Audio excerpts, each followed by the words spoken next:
èèyàn lè wò lẹ ṣe àlàáfíà ní ẹwà gbogbo lè ń kọ́. Gist tèmi bí a ṣe gbọ́ ò wọ́n ní àwọn ọmọ iléèwé Awolowo University AOU ní Ilé Ifẹ̀. Wọ́n ní wọ́n wá sí Palace. Wọ́n wá dúpẹ́ lọ́wọ́ Kabiyesi fún gbogbo akitiyan wọn lórí bí wọ́n ṣe rán wọn lọ sí ilé ìwé. Wọ́n ní àwọn tí wọ́n graduate ní ọdún wọ́n náà pọ̀ gan, tó jẹ́ pé wọ́n wà ní orí list Kabiyesi tí Kabiyesi ń sponsor. Wọ́n ní wọ́n wá fi ẹ̀mí ìmoore hàn. Wọ́n ní inú Queen Naomi dùn fún nǹkan ribiribi tí Kabiyesi ṣe. Ẹ̀yin ará ilé, ẹ̀yin náà mọ̀ pé kì í ṣe nǹkan tó easy kí èèyàn rán èèyàn lọ sí ilé ìwé pẹ̀lú gbogbo nǹkan tó ń ṣẹlẹ̀ ní Nàìjíríà lẹ́nu ọjọ́ mẹ́ta yìí. Tèmi nìyẹn, káàbọ̀ sí Mashola Gist TV. Ṣé àlàáfíà ni ẹwà gbogbo lè ń kọ́? Orúkọ mi ni Mashola. Yorùbá ni a máa ń sọ lórí channel yìí. A máa ń sọ celebrity gist, royal gist, politics àti gbogbo nǹkan tó ń ṣẹlẹ̀ ní agbègbè orílẹ̀-èdè bàbá wa ní ilẹ̀ Nàìjíríà. Ẹ̀yin èèyàn létẹ̀ bá ti subscribe o, so that a bá ti post any gist ẹ máa rí òkè. Ní ọlá yín á máa lọ.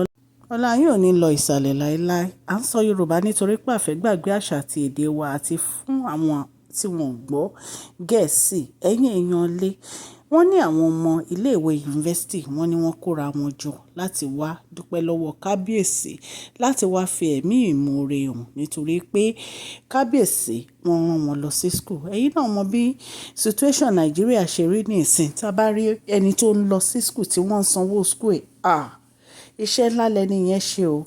Wọ́n ní pé Kabiyesi wọ́n jẹ́ èèyàn kan tó yẹ pé wọ́n fẹ́ kí ọmọ kàwé. Ẹ̀yin náà mọ̀ pé ẹni tí ò bá kàwé ní ayé tá a wà yìí kò ní jẹ́ èèyàn. Mi ì sọ pé kí ṣe gbogbo àwọn tó kàwé náà jẹ́ èèyàn, mi ò sọ bẹ́ẹ̀ o. Ṣùgbọ́n education is very, very important in somebody's life. Even nǹkan téèyàn bá tiẹ̀ fẹ́ kọ́ṣẹ́ náà, at least á sì lọ school díẹ̀. Ṣó ti yé yín, ìwé ó ṣe pàtàkì nínú ayé àwọn ẹ̀dá o. So bí a ṣe ń sọ o, wọ́n ní nítorí àwọn ẹ̀yin èèyàn lé bí a ṣe ń sọ lọ o. Wọ́n ní Kabiyesi, wọ́n ní inú wọn dùn nígbà tí wọ́n rí gbogbo àwọn ọmọ yunifásítì yìí, èyí tó jẹ́ Ilé Ifẹ̀ Yunifásítì AOU Awolowo Yunifásítì tí wọ́n wá fi ẹ̀mí ìmoore hàn. Wọ́n ní Kabiyesi bá wọn sọ̀rọ̀ nípa bí wọ́n ṣe lè tẹ̀síwájú tán lè dẹni gíga.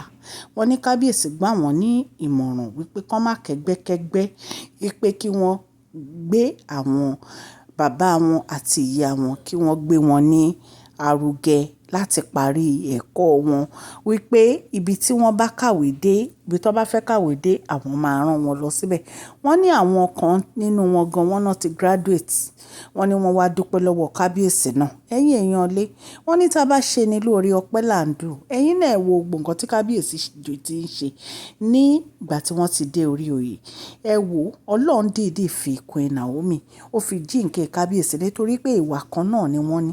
Ẹ̀yin ẹ wo wings tí Queen Naomi yẹn, ẹ wo gbogbo nǹkan tó ń ṣe níbẹ̀.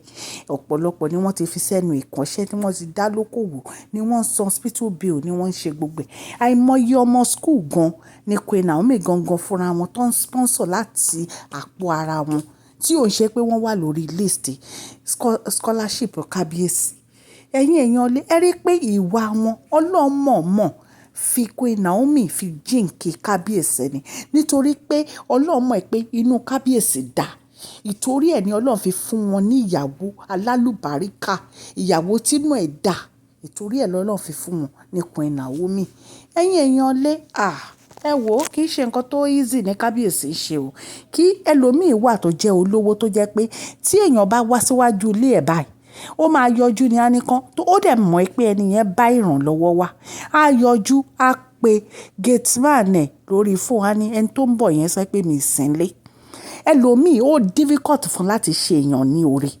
Kò fẹ́ ṣe èèyàn kankan lóore. Because kí ni ó believe pé òun nìkan ló ń gbúdọ̀ ní. Ẹ mọ̀ pé àwọn olówó mi wọn kì í fẹ́ fa táníkà sókè. Wọn kì í fẹ́ fa táníkà lọ́wọ́ sókè. Wọ́n fẹ́ kí táníkà kó wà lójú kan bó ṣe wà kó máa tọrọ lọ́wọ́ wọn. Nǹkan tó fẹ́ nìyẹn.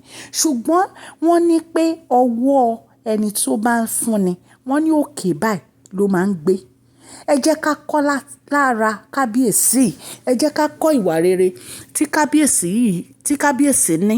kábíyèsí wa yìí ẹ jẹ́ ká kọ́ ìwà rere tí wọ́n ní káwa náà máa ṣoore bí àti ẹ̀ní púpọ̀ ìwọ̀nba tá a bá ní téèyàn bá tọrọ tó bá jẹ́ pé kò ní pa wá lára èmi ò ní pẹ́ ṣoore tó bá máa pa yín lára o ṣùgbọ́n tó bá yẹ pé kò ní pa wá lára nǹkan tá a lè ṣe ni ẹ jẹ́ ká ṣe ẹ̀yẹn wo bí irú ọ̀rọ̀ yìí tí mo fẹ́ sọ yìí nígbà tí èèyàn kan wá arábìnrin kan wá ọ̀rọ̀ yìí ọ̀rọ̀ inú ìwé mímọ́ ni o kò mọ̀ pé Ọlọ́run ló rán ẹni yẹn sí ẹni yẹn tọrọ oúnjẹ ó ní kò tiẹ̀ tọrọ oúnjẹ omi ló tọrọ ó ní kó fóun lómi mu arábìnrin yìí ó ní òun ò ní nǹkan púpọ̀ o nǹkan kékeré tó ní ó dẹ̀ gbé fún arákùnrin yẹn ó gbé fún arákùnrin yẹn ìgbà tó gbé fún arákùnrin yẹn ó tún gba arákùnrin yẹn ní ìyànjú pé tó bá fẹ́ sùn torí ilẹ̀ ti ṣú ó lè wá sùn sínú ilé òun ẹni yìí dẹ̀ ni ó ń wojú Olúwa